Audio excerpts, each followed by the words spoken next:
way you do this is you grab this suture needle with your needle driver, in this case the Leatherman Squirt P4, and you just pull up and out, and you now have it.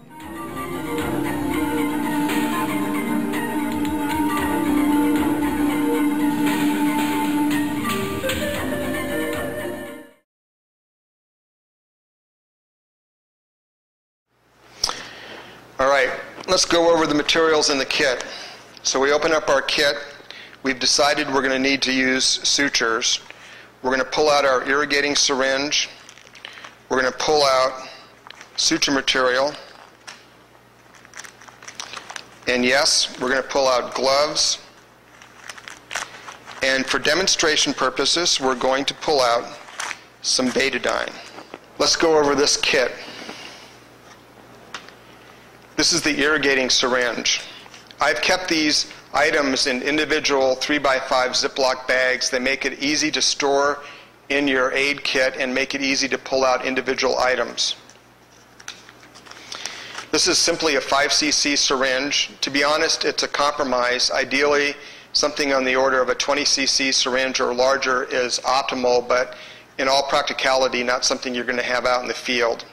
So a 5cc syringe. I've left the protective cap in place.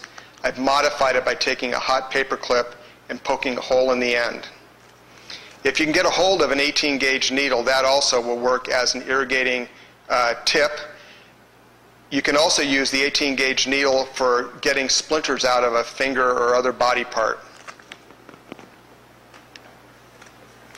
This is my suture pack, and in here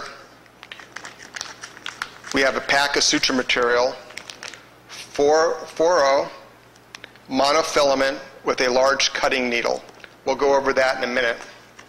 In this pack are some other closure options which we can talk about in a future video if anybody's interested. There are steri strips and super glue. I also keep a razor blade in here. This is perfect for cutting any material that you have. So we'll use that when we get into the suturing. This is a pack of betadine. It's about 3/4 of an ounce. This is perfect for field use, and this actually makes a lot of betadine. I'm going to open up the top and put it in a canteen of water, and we're going to make a dilute betadine solution that we'll use as a wound irrigant. Again, this is used only for dirty, contaminated wounds. The last little bit of kit is 2 pairs of protective gloves. Trust me, if you get to the point where you decide that you're going to suture, you're going to want gloves. This is a little bit of a messy process, and if you've never done it before, it's even more messy, and you're doing it in difficult conditions, and there's blood exposure. So do yourself a favor, throw a couple of pairs of protective gloves in your first aid kit. It doesn't take up much room, and it's a great item to have. All right, we're getting set up to suture. We've got our gloves, suture pack, betadine if we need it, irrigating syringe. Let's spend a moment on the irrigating syringe and the betadine solution. Again, remember I mentioned that cleaning is fresh water, so irrigate the wound with plenty of fresh water.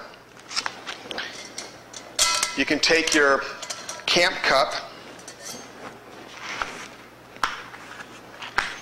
dispense a small amount of water,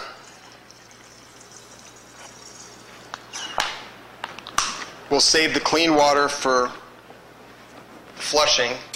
The water that's in our cup is going to be used for making a dilute betadine solution.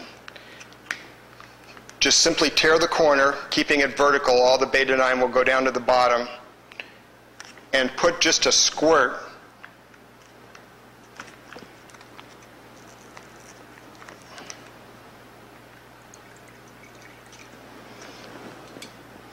of betadine in that water. That should look like dilute tea. And you'll notice that this pack has plenty of betadine, more than we actually need for managing this wound. Let's take a look at our field expedient irrigating syringe. Remember, this is a 5cc syringe. The protective cap is in place. and there's a small hole bored in the end of that with a hot needle. You just put that in that cup, draw up the irrigating solution, and irrigate directly into the wound with that. And because it's a small syringe, you're going to have to do it multiple times, but most of these cuts are going to be small to medium in nature, and you just keep irrigating under pressure directly into the wound, perhaps 2 or 3 fingers off the wound. Multiple irrigations, and again, when you're done irrigating with betadine, you then go to your fresh water. Irrigate out that betadine. And remember, the betadine is used only for dirty, contaminated wounds. In general, most clean wounds can be irrigated with just plain water. I would put the water in my cup and use the irrigating syringe with just plain water. All right, we've gotten down to the crux of the matter, and we're ready to suture. You put on your gloves, pick up your suture material, and now I've got a question for you. How do you use that? Have you ever opened one of these? And what are you going to use to drive the needle?